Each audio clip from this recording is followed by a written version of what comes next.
puis après le cœur de la terre, il remonte sur scène les soixantaines de membres de la section art de la scène de l'ensemble musical Chapelain. Un nouveau spectacle sera proposé les 30 et 31 octobre prochains à la Chapelle Saint-Luc. Le titre 1943, Les chemins de la liberté, une comédie musicale autour du rôle des ados dans la résistance. Et l'ambiance a été vraiment chaleureuse sur les répétitions selon Jérôme Guérin, le directeur artistique.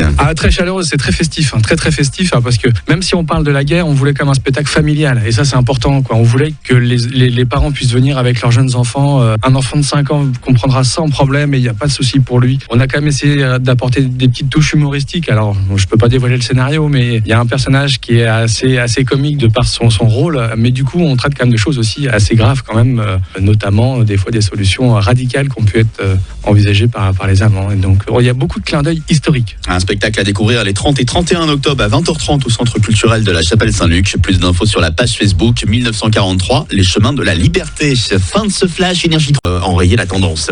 Et puis un spectacle musical qui a nécessité 2 ans de préparation. La section art de la scène de l'ensemble musical Chapelain propose un nouveau spectacle musical les 30 et 31 octobre prochains à la Chapelle Saint-Luc. Le titre 1943, Les chemins de la liberté. Une soixantaine de personnes mobilisées pour ce spectacle qui aborde la résistance des ados pendant la Seconde Guerre mondiale. Écoutez Jérôme Guérin, le directeur artistique. On a écrit tout un scénario à partir de là en disant des jeunes ados qui voulaient résister aussi de leur côté à entre guillemets l'invasion allemande et avec un colonel qui venait un peu sur leur village qui était plus ou moins tranquille. Le but du jeu, c'est de faire partir ce fameux général. Il y a des ados sur scène avec un talent fou, avec des voix incroyables puisque c'est chanté aussi. Il y a 13 chansons qui ont été écrites spécialement pour l'occasion. Musicalement, on part sur du rock assez dur, à de la variété, à du slow, à de la musique émouvante, il y a vraiment tous les styles de musique, que des compositions. Un spectacle à découvrir les 30 et 31 octobre au Centre culturel de la Chapelle Saint-Luc. Plus d'infos sur la page Facebook 1943, Les chemins de la liberté.